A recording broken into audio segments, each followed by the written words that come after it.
Pemirsa, Anda kembali di Newsline dan adalah segmen trending topik untuk Anda. Kita akan bahas informasi yang masih menjadi perhatian dari publik. Kita akan melihat pemirsa apa yang masih dicari oleh warganet di internet, terutama dalam Google Trends.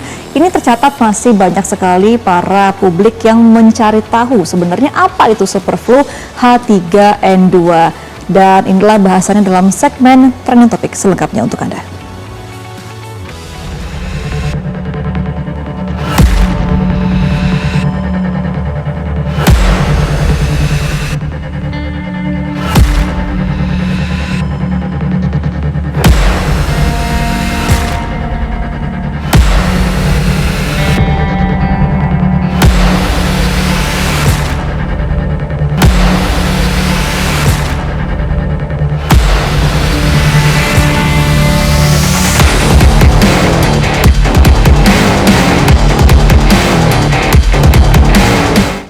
Pemirsa, ini ramai diperbincangkan, ini terkait dengan varian baru influenza yang populer disebut sebagai super flu yang membuat heboh masyarakat. Nah, fenomena ini pemirsa sempat memicu kekhawatiran publik karena istilah super flu ini beredar di media sosial dan dikesankan sebagai virus baru yang mematikan. Hingga hari ini, Kementerian Kesehatan juga mengonfirmasi bahwa telah mendeteksi setidaknya 62 kasus yang tersebar di 8 provinsi di Indonesia. Tapi nggak usah panik pemirsa, tetap tenang karena Menkes Budi Gunadi Sadikin juga mengatakan bahwa ini bukan virus baru, melainkan mutasi dari varian-varian influenza yang sudah ada. Berikut statement dari Menkes selengkapnya untuk Anda. Superflu ini sebenarnya influenza yang sudah lama ada virusnya, beda dengan COVID. COVID kan virus baru, jadi daya tahan tubuh kita belum ada karena nggak kenal. Kalau superflu itu sebenarnya influenza A istilahnya. Ini udah ada puluhan tahun. Nama virusnya H3N2, udah ada puluhan tahun. Cuma ini varian baru, kan teman-teman ingat kan, COVID mulainya alpha, terusnya delta, ada delta yang mematikan, terusnya omicron. Nah ini adalah varian K, subclade K atau varian K dari H3N2. Karena dia lama, apa bedanya dengan COVID yang baru? Artinya daya tahan tubuh kita, imunitas tubuh kita udah kenal. Nah kalau terbukti kita sekarang juga nggak apa-apa, ya harusnya ini pun ada masalah. Masalah kondisi badan kita sehat dan baik, maka cukup. Iya, jadi pemirsa superflu ini juga memiliki sejumlah gejala ya Jessica, tapi mirip-mirip dengan flu musiman sebenarnya sih ya. Jadi kita akan lihat bersama ya pemirsa, ini yang Anda saksikan adalah berbagai gejala superflu. Jadi seperti flu biasa, ini ada demam tinggi, nyeri otot, batuk pilek, dan juga sakit tenggorokan, yang mana juga tubuh terasa lemas luar biasa. Tapi pemirsa, meskipun gejala yang sama nih, flu ini lebih cepat menular kalau dibandingkan dengan flu musiman biasa. Jadi pemirsa, Anda saksikan saat ini adalah beberapa gejala super flu, mulai dari menggigil, nafsu makan mulai menurun, tubuh terasa sangat lelah, kemudian demamnya tinggi nih di antara 39 sampai 41 derajat, ada nyeri-nyeri otot, pegel-pegel, sakit kepala, dan juga gangguan tenggorokan. Nah pemirsa, data dari Organisasi Kesehatan Dunia menunjukkan kalau varian subclade ini mengalami setidaknya 7 kali mutasi genetik. Jadi membuat flu ini dengan cepat menular kalau kita bandingkan dengan flu musiman biasa nih Gemma. Iya, jadi pertama kali terdeteksi pemirsa di Amerika Serikat. Nah, di Amerika sendiri pemirsa, mutasi flu ini juga menyebabkan lonjakan jumlah pasien hingga 2,9 juta kasus. Meski meningkat dan juga tingkat penularannya tinggi, namun para ahli medis menekankan bahwa tingkat fatalitasnya atau tingkat sampai kematian ini tetap rendah, tidak lebih tinggi dari COVID-19 atau flu musiman. Nah, kita akan simak bagaimana pernyataan dari Iwan Abdul Rahman selaku Direktur Medik dan Keperawatan RSAHS berikut ini. Tapi lebih merujuk ke suatu keadaan penyakit influenza yang sifatnya musiman, seasonal, ini diakibatkan oleh perubahan cuaca dan sebagainya seperti itu. Hanya mungkin dirasakan gejalanya lebih berat, penyebarannya juga lebih cepat karena ini bisa merupakan suatu kombinasi dari beberapa jenis virus. Ya, tapi yang paling penting kami menyarankan kepada masyarakat untuk tidak usah panik. Ya, yang paling penting adalah bagaimana kita melakukan pencegahan, meningkatkan daya tahan tubuh kita, dan bila sudah timbul gejala, kita lakukan pencegahan agar tidak menular kepada orang-orang yang ada di sekitar kita. Nah, pemirsa, untuk membahas lebih lanjut terkait dengan superflu dan apa perbedaannya serta seperti apa penanganannya, kita langsung akan bahas bersama dengan juru bicara dari Kemenkes terkait dengan penanganan dan juga pencegahan agar superflu ini bisa tertangani dengan baik. Sudah ada Ibu Widiawati. Selamat sore, Ibu Widiawati. Selamat sore Mbak Gema, Mbak Jessica, salam sehat. Salam sehat, Ibu. Jadi apa perbedaan signifikannya nih antara superflu dan juga flu musiman biasa? Ya, sebetulnya sudah disebutkan sama Pak Menkes bahwa superflu ini adalah penyakit saluran pernafasan disebabkan oleh virus influenza yang sebetulnya sudah ada. Cuman variannya memang setiap tahun selalu berbeda terkait dengan pola periode pada musiman tertentu. Contohnya saja, kenapa sih dikatakan pada periode tertentu konsisten dengan pola musiman? Karena kita tahu bahwa setiap akhir tahun dengan bulan yang misalnya berakhir dengan itu Oktober, November, Desember, pasti ada peningkatan curah hujan untuk di negara kita misalnya di Indonesia.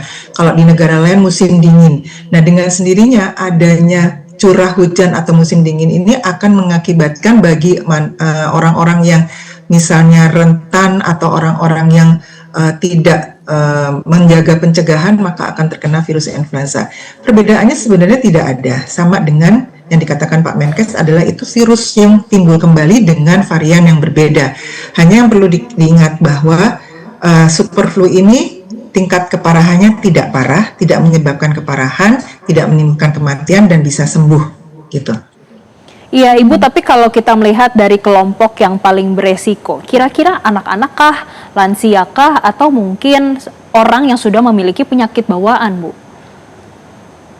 Ya, yang presentasi kasus tertinggi tadi pada wanita ya, juga usia anak-anak. Kenapa? Karena kalau usia anak-anak itu dia kan belum terbentuk kekebalan tubuhnya belum maksimal, maka mudah terjangkit. Kemudian kalau untuk kelompok usia rentan lansia, dibalik itu bahwa fungsi imunnya sudah menurun, dan juga pada orang-orang yang mempunyai penyakit penyerta. Tetapi kembali lagi selalu kita himbau pada kelompok-kelompok rentan, pada anak balita, kemudian pada orang yang dengan komorbid atau penyakit penyerta, dan kemudian pada lansia, untuk menjaga pencegahan kekebalan tubuhnya itu lebih lagi daripada orang-orang yang tidak komorbid misalnya. Nah, kita ini dari Kementerian Kesehatan tidak pernah luput dan tidak pernah lupa untuk selalu mengingatkan kembali bahwa kita tahu kita mengalami ada trauma COVID pernah kita lalui ya. Nah, itu mungkin kalau COVID karena saluran pernafasan juga, maka orang pasti akan balik, wah nanti kalau kayak gini nanti kayak melonjak lagi. Enggak, sekarang varian saat ini adalah varian yang dimana tidak membahayakan, tidak mematikan, jadi tolong dijaga untuk pencegahannya. Untuk kelompok-kelompok rentan memang harus lebih ditingkatkan daya tahan tubuhnya, seperti dikatakan tadi Direktur RSHS. Oke, nah Ibu Widiawati, kalau kita melihat dari gejala-gejala yang hampir mirip dengan flu musiman biasa ya, nah di gejala apa yang kita sudah harus menentukan harus periksa ke rumah sakit nih untuk penanganan lebih lanjutnya?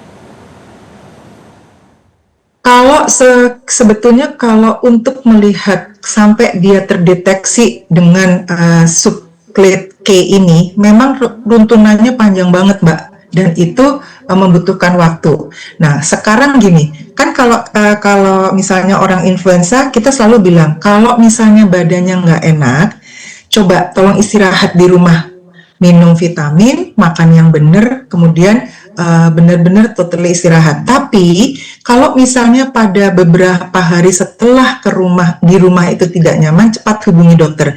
Nah, itu nanti dari situ akan ada pemeriksaan apakah dia sudah mencapai tingkat keparahan atau belum.